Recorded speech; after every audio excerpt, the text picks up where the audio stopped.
রাজনীতিতে শেষ কথা বলে কিছু নেই, আসলে কথা আমরা আশা করি, আমরা দেখতে চাই রাজনীতিতে কে কার বন্ধু হচ্ছে, কে কার শত্রুতে পরিণত হচ্ছে। মাঠের রাজনীতি মোটামুটি এখন নির্বাচনমুখী, বিভিন্ন ধরনের জোট গঠিত হচ্ছে, বিভিন্ন ধরনের মোর্চাও হচ্ছে। তবে এই রাজনীতির এই মোর্চা বা নির্বাচনী আবহাওয়ায় প্রবেশ করার ক্ষেত্রেও নির্বাচন নিয়ে অনেকের মধ্যেই রয়েছে সংশয়। এইসব নিয়ে কথা বলার জন্য আজ আমাদের সঙ্গে রয়েছেন জামায়াতে ইসলামের আমির ডক্টর শফিকুর রহমান আমাদের সঙ্গে আজকে আছেন। তাকে আমরা স্বাগত জানাই। তিনি আমাদের সময় দিয়েছেন, তার এই চরম ব্যস্ততার মধ্যেও তিনি আমাদের সাথে যুক্ত হয়েছেন এবং অনেকগুলো বিষয়ে তিনি যুক্ত আছেন নানা রকম কারণে, তবুও আমাদের তিনি সাথে আছেন, সেজন্য তাকে আন্তরিক ধন্যবাদ ও কৃতজ্ঞতা জানিয়ে আজ আমাদের সাথে আরও থাক জনাব তারেক রহমান। আপনাকে আমাদের অনুষ্ঠানে স্বাগত জানাই। আপনি আমাদের শুভেচ্ছা এবং কৃতজ্ঞতা জানবেন। আমরা আপনাকে খুব ধন্যবাদ জানাই আমাদেরকে সময় দেওয়ার জন্য। রাজনীতি আমার চেয়ে আপনারা যে কম বুঝেন তা না, ক্ষেত্র বিশেষে আপনাদের অনেকের অভিজ্ঞতা আমার থেকে বেশি, অভিজ্ঞতা বেশি, জ্ঞান বেশি। আমাদের বেশি অভিজ্ঞতা থাকুক বা কম থাকুক, এতটুকু নিশ্চয়ই আমরা সকলে বুঝেছি যে কথাটি আমি 100 বছর আগে বলেছিলাম যে নির্বাচন অত সহজ হবে না, ষড়যন্ত্র কিন্তু থেমে নেই। আপনারা গুলশান অফিসে অনেকেই এসেছিলেন যখন আমরা আমাদের যারা মোটামুটি ভাবে প্রত্যাশিত প্রার্থী ছিলেন এরকম আমরা যাদেরকে ডেকেছিলাম, সেখানে আমি একটা কথা বলেছিলাম, ষড়যন্ত্র কিন্তু থেমে নেই।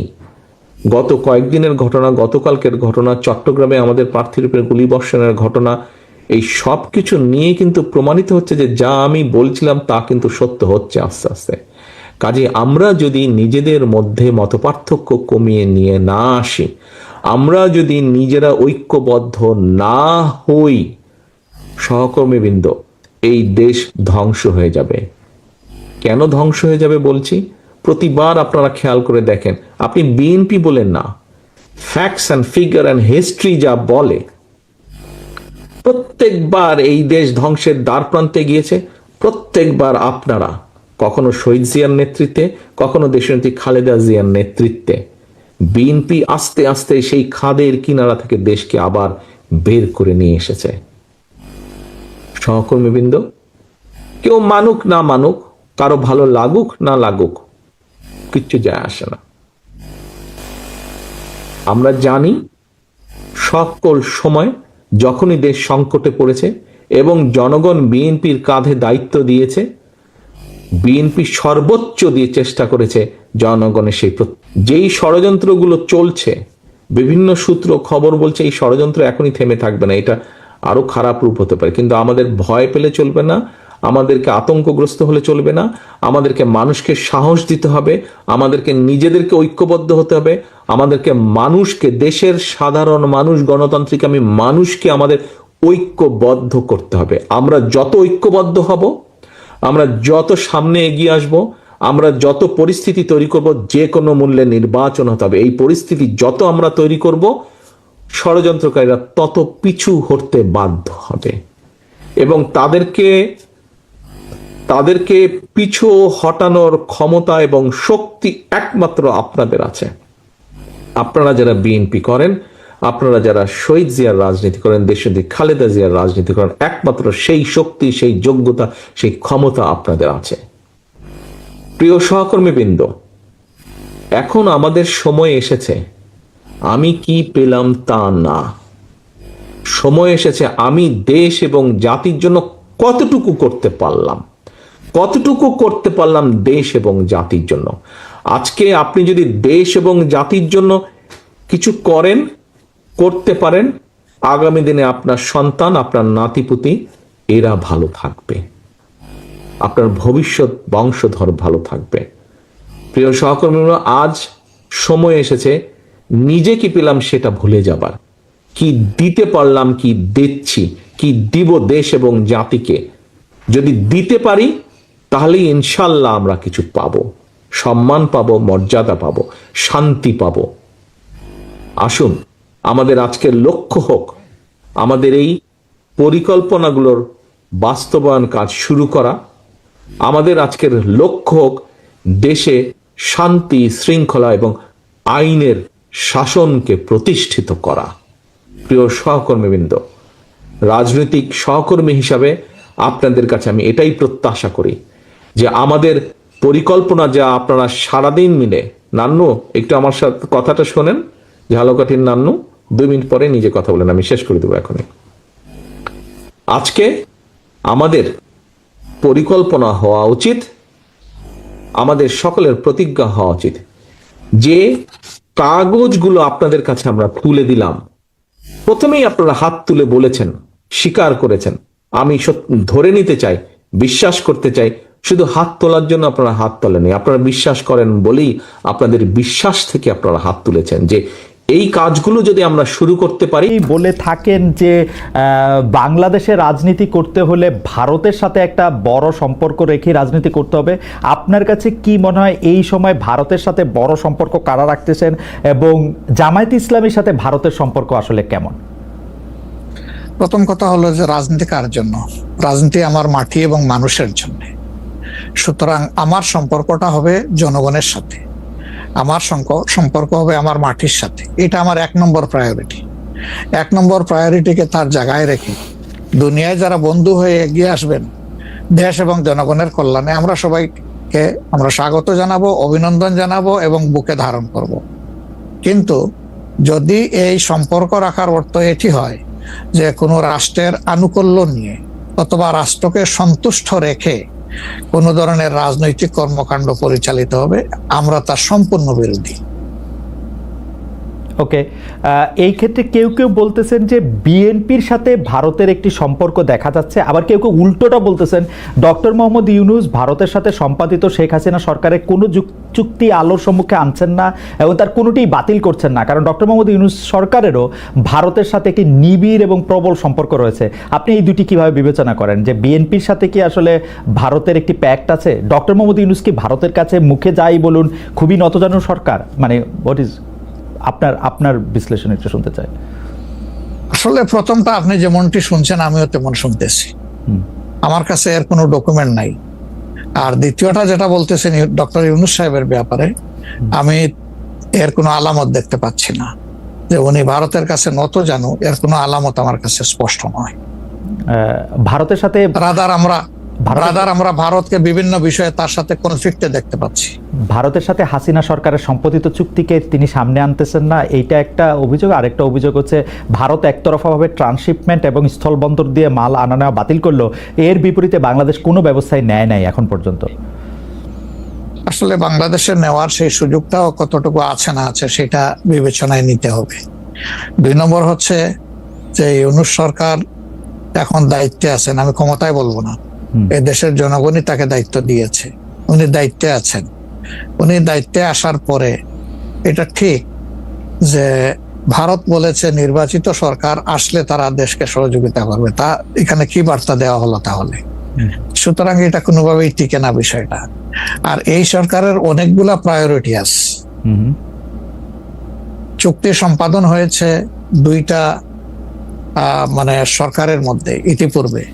সেই সরকার নির্বাচনে তার আইনগত এবং নৈতিক বৈধতা কতটুকু ছিল সে নিয়ে হয়তো প্রশ্ন থাকতে পারে, কিন্তু 2টা সরকারের মধ্যে চুক্তি সম্পাদিত হয়েছে এবং পলিটিক্যাল গভর্নমেন্ট দুইটাই, ইন্ডিয়া পলিটিক্যাল গভর্নমেন্ট, বাংলাদেশেও পলিটিক্যাল গভর্নমেন্ট।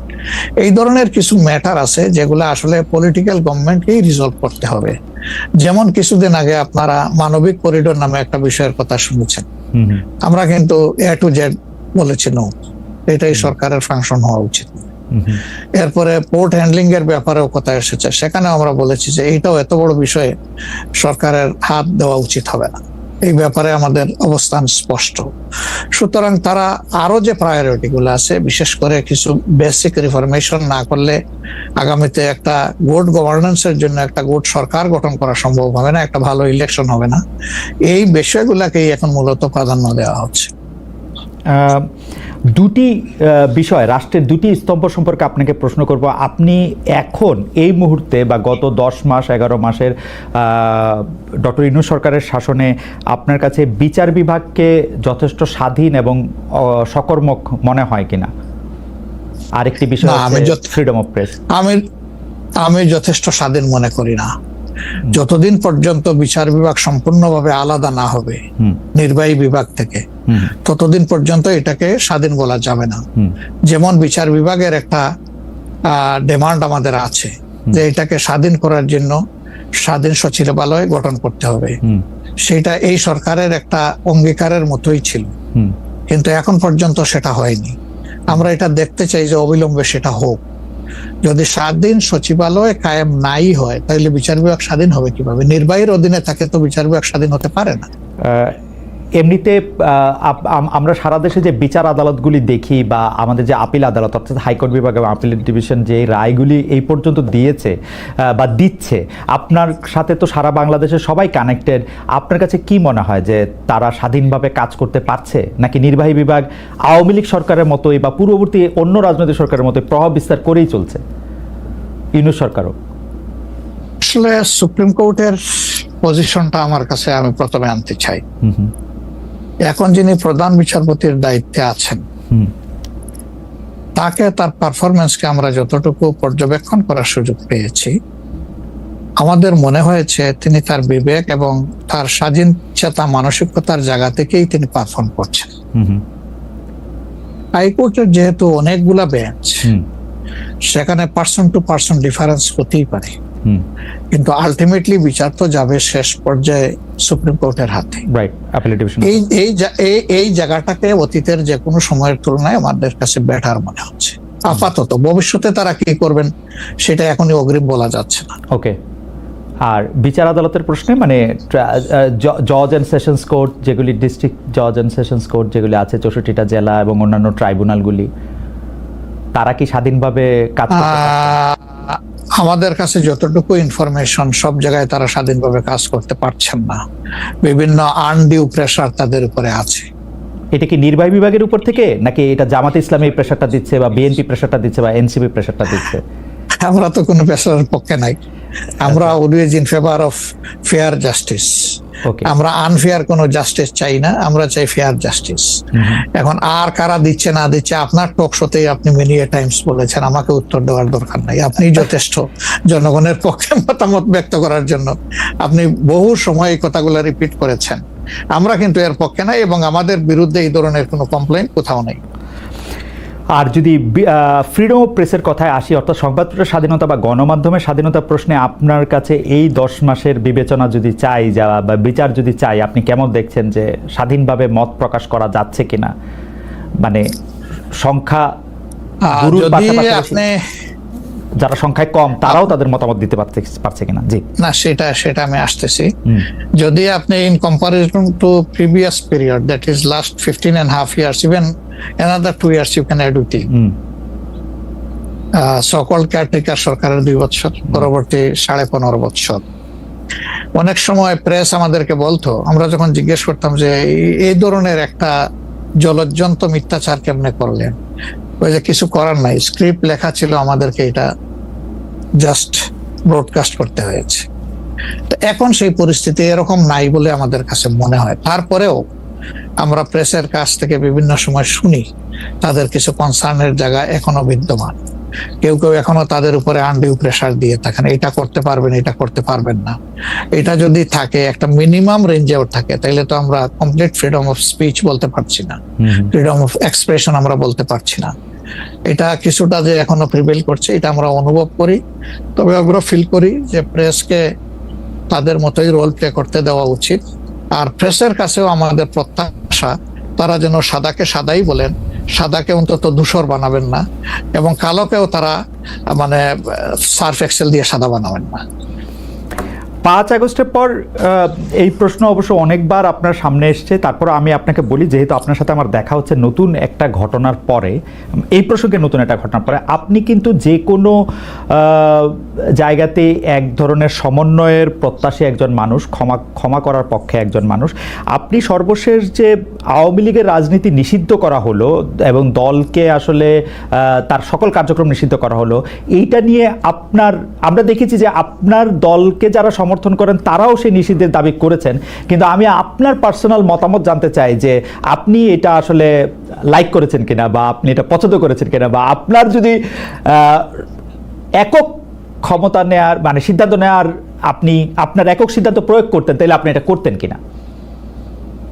দেখেন, এখানে অনেকগুলা বিষয়। আমাকে ইদানিং ফরেন মিশনের যারা বাংলাদেশে আছেন, এনভয় বা আপনার রাষ্ট্রদূত